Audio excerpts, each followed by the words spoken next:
Buenas tardes a todos, soy Guillermo Machado Calzada, venerable maestro Jorge Osoa. Voy a aprovechar estos minutos para hablarles de la problemática mundial acerca de la pandemia del coronavirus. Estamos en crisis de pandemia, coronavirus. ¿Qué es coronavirus? Coronavirus o virus corona, virus tipo corona,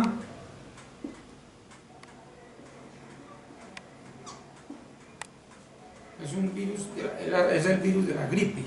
Esa es una gripe. El virus de la gripe muta. El virus de la gripe muta. En el año 1918 sucedió una pandemia también de gripa, mató varios millones de personas en el mundo. Y la gente tuvo que adaptarse a vivir con el virus porque el virus se adaptó a vivir dentro de la gente sin hacerle el mayor daño. Pero este virus va mutando, estos virus van mutando. Los virus van apareciendo y van mutando. Y vemos que hace unos años apareció el virus de la gripa aviar, que es una gripa. Eso es un coronavirus. Y posteriormente se estabilizó la problemática. La crisis ya se estabilizó la pandemia aviar y apareció la pandemia a nivel porcina. Apareció la gripa porcina o gripa del marrano y gripa del cerdo. Es el mismo virus corona o coronavirus. COVID es el coronavirus. COVID es el coronavirus. Se llama COVID-19 porque la última versión ya modificada apareció recientemente en China. Entonces apareció fue descubierta o captada solamente hasta el año 1910, el pasado año 2019, por eso se llama el COVID-19, pero es el mismo virus de la gripe, que está modificado. No hay tal terrorismo pues, del virus, de la gripe. El terrorismo lo forman los que hablan mal del virus. Lo que necesita la gente no es aterrorizarse, a la gente la está matando el miedo, no el virus. La está matando el miedo. Y este virus es una nueva versión del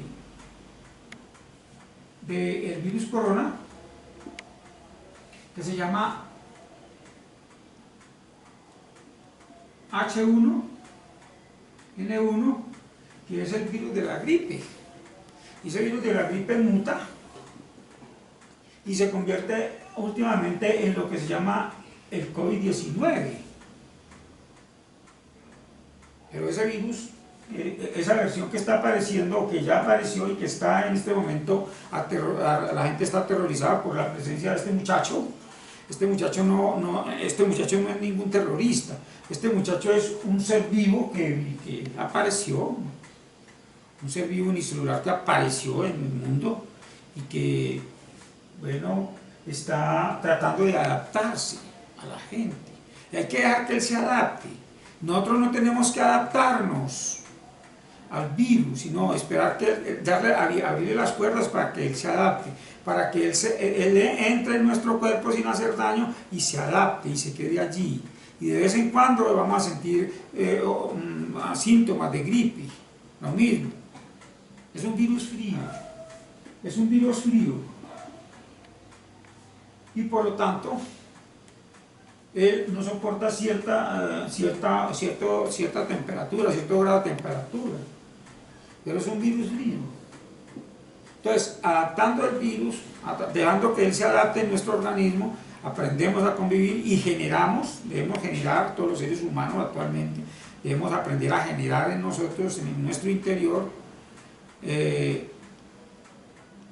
un sentido, digamos, a generar tolerancia inmune. La tolerancia requiere inmune.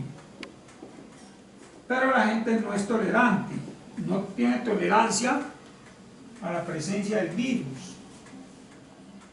Y él necesita adaptarse. Entonces, cuando ya la gente deje de asustarse, deje de atacar al virus, El virus tiene un instinto mecánico, y él va a darse cuenta de que la persona lo está aceptando, y él se va a adaptar al organismo, y vamos a seguir teniendo de pronto las personas que quedan vivas, que quedamos vivas, porque yo también voy a quedar vivo de este virus no me puede matar porque yo tengo el coronavirus, pero el virus está adaptado en el organismo. Entonces, el problema no es el virus, sino el terrorismo que se ha sembrado alrededor del virus. El terrorista no es el virus, el terrorista son los que hablan mal del virus. Entonces debemos adaptar nuestra conciencia, generar un poquito más de tolerancia y permitirle pues a este muchacho que entre a trabajar dentro de nuestro organismo, porque sin duda que él tiene un propósito y relativamente es un propósito relativamente un propósito mecánico, es un propósito, él tiene un programa de vida instalado como mecánicamente en él mismo, y no sabemos si él se adapta, puede que este sea la cura para el asma, para cualquier persona que tenga asma. Si una persona, digamos, supongamos, sin especular, sin alardear demasiado, y guardando también las proporciones y respetando los conceptos médicos actuales y médicos científicos, podemos decir que la persona podría permitirle que le permita al virus que se adapte en su organismo, y si la persona va a sufrir, digamos, un problema de asma, un problema de bronquios, es posible que la persona que tenga el virus adaptado en su organismo lo ponga a trabajar para él, y la persona que tenga el virus ya no va a volver a padecer más de asma ni de enfermedades bronquiales. Sin embargo, vienen los resfriados, vienen las bajas temperaturas que pueden alterarnos, pueden alterarnos el sistema inmune, y lógicamente dentro a trabajar el sistema inmune, y va a haber una guerra interior, los anticuerpos van a pelear contra otras bacterias que todavía no se han adaptado a nuestro organismo, a nuestro sistema endocrino, y entonces inclusive estos virus van a servir para combatir a esas otras bacterias que todavía no se han adaptado, pero todos los organismos viven, todos los organismos tienen derecho a vivir en el medio ambiente. Nosotros vivimos con los virus, nosotros vivimos con las bacterias, nosotros vivimos en medio de los bacilos, y nosotros vivimos en medio de cualquier ser vivo que nos imaginemos, grande y pequeño, y lo que necesitamos es ser tolerantes y sabernos adaptar y convivir con todos los seres vivos que nos rodean. Buenas tardes.